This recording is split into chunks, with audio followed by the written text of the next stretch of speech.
Bonsoir à tous, j'espère que tout le monde va bien.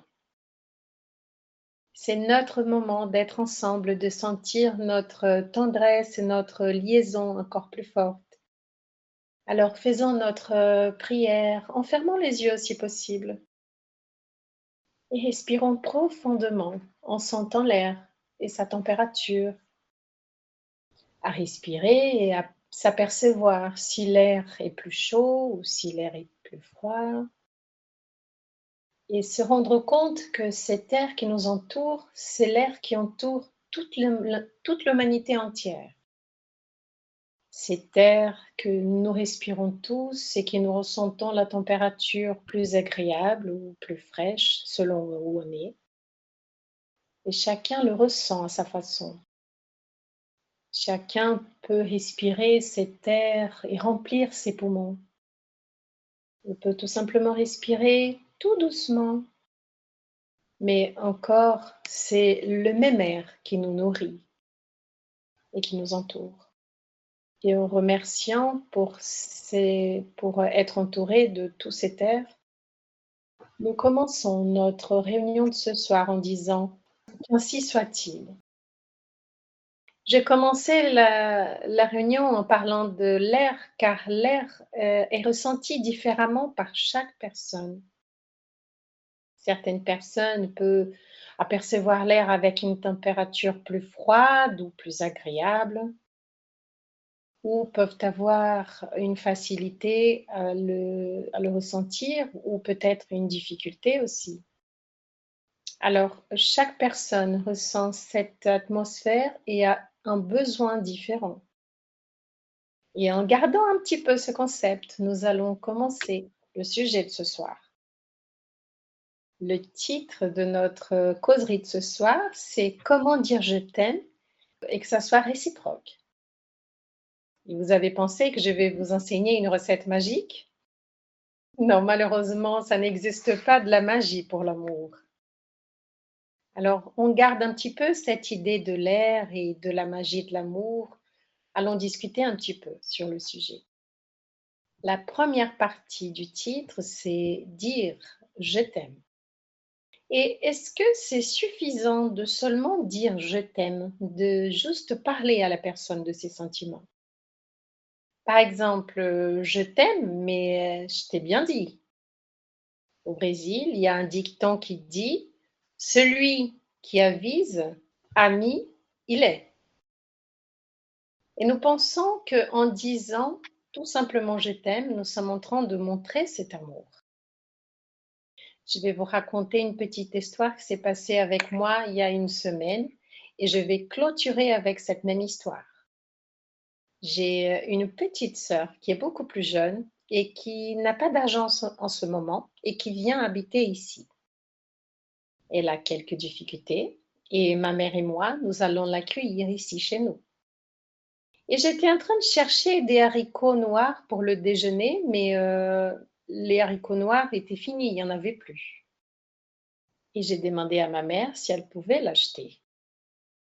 Elle m'a répondu très agacée, presque en train de crier. Je ne vais pas acheter de la nourriture. Sur le coup, sur le moment, j'ai été un petit peu choquée parce que ça m'avait touchée énormément. Et sur le moment, j'ai pensé, ça m'a fait mal, je vais m'enfermer, je ne vais rien lui dire. Comment ça, elle ne va pas acheter de la nourriture s'il n'y en a plus? Mais sur le moment, je me suis juste arrêtée et j'ai juste senti cette douleur. J'ai gardé ce que j'ai pensé pour moi et j'ai demandé pourquoi. Et j'ai entendu ma mère répondre encore très énervée. Parce que je dois acheter de la nourriture pour ta petite sœur.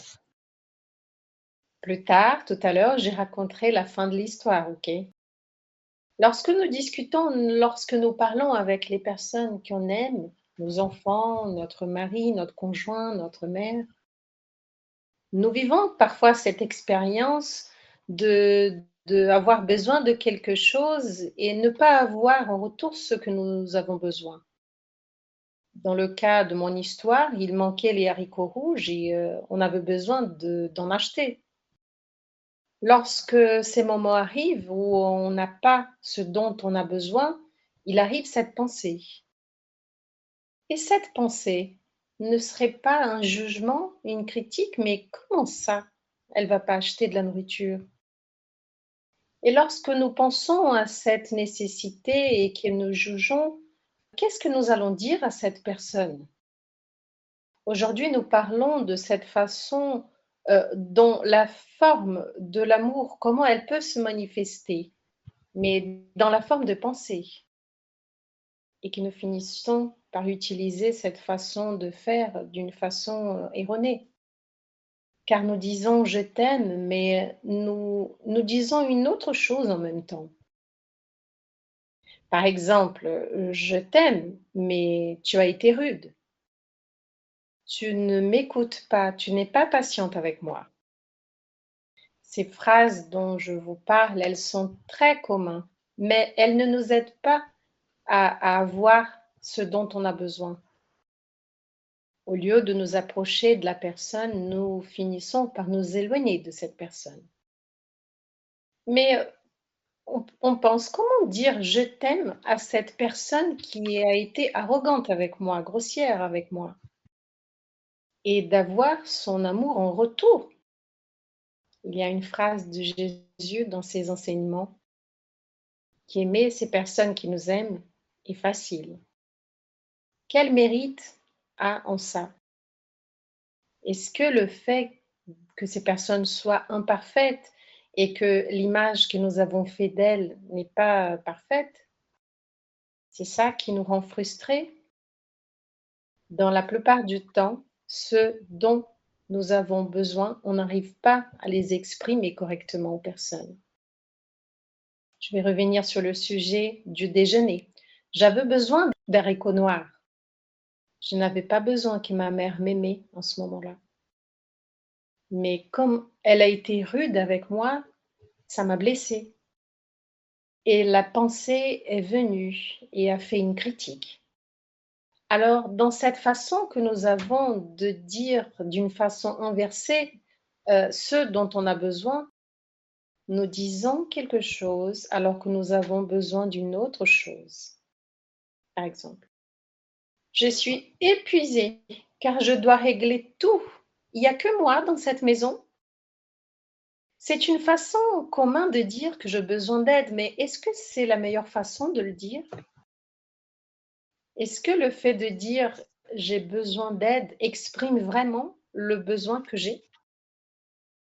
Dans ces façons de dire ce dont on a besoin, que nous apprenons dans la vie, des choses que nous avons la nécessité, nous émettons la phrase avec une critique, avec un jugement. Si j'ai dit je me sens exploitée, je suis en train de le dire, c'est toi qui m'exploite. Si j'ai dit seulement moi qui travaille ici, indirectement, je suis en train de dire toi tu ne fais rien. Et comment je peux attendre de la collaboration, de l'amour, de la complicité si j'exprime d'une façon erronée? Il existe une autre histoire par rapport à Jésus. Un de ses disciples qu'il aimait beaucoup l'a renié 3 fois avant que Jésus ne soit crucifié. Ses disciples étaient Pierre, et Pierre, il avait peur. Et après, une fois que Jésus a ressuscité et qu'il est resté avec ses disciples pendant 40 jours, toujours en aimant et en préparant ses disciples et en les apprenant à qui il devait aimer, qu'il devait aimer à tous, Jésus demande à Pierre, Pierre, tu m'aimes? Et Pierre lui répond, oui, maître, je vous aime beaucoup. Et Jésus alors lui demande, prends soin de mes moutons. Et Jésus lui demande encore une deuxième et une troisième fois à Pierre, Pierre, tu m'aimes? Et Pierre lui répondit, oui. Et Jésus lui demande de prendre soin des autres. Je vous ai ramené cette petite histoire pour vous montrer que quand Jésus dit, si tu aimes, fais quelque chose. L'amour se manifeste dans la pratique, quand on démontre que nous aimons. C'est pour cela que j'ai dit au début que je n'allais vous apprendre aucune magie. Et toutes les façons, toutes les petites histoires que je vous ai ramenées ce soir, c'est pour vous montrer qu'il y a beaucoup de façons de montrer l'amour. Car quand on démontre l'amour, on reçoit l'amour, on ouvre une chaîne de communication. Et dans l'histoire de Pierre, Pierre, il avait peur. Et c'est pour ça qu'il a commis ces erreurs. Dans notre cas de démontrer l'amour, la peur ne doit pas exister. Nous devons montrer ce dont on a besoin. Si jamais je suis fatiguée, qu'il n'ait pas de jugement envers l'autre, que je puisse juste dire que je suis fatiguée sans le juger. C'est un fait. Sans jugement, je peux le dire. Je pourrais dire quel est mon besoin. J'ai besoin, par exemple, d'aller me promener dans la nature, je suis fatiguée. Ou je peux tout simplement dire, je ne peux pas prendre toutes les tâches de la maison toute seule. Est-ce qu'on peut partager les tâches? Ou je peux dire aussi, je vois que tu ne vas pas très bien, est-ce qu'il y a quelque chose? Est-ce qu'il se passe quelque chose? Au lieu de dire, je t'ai prévenu.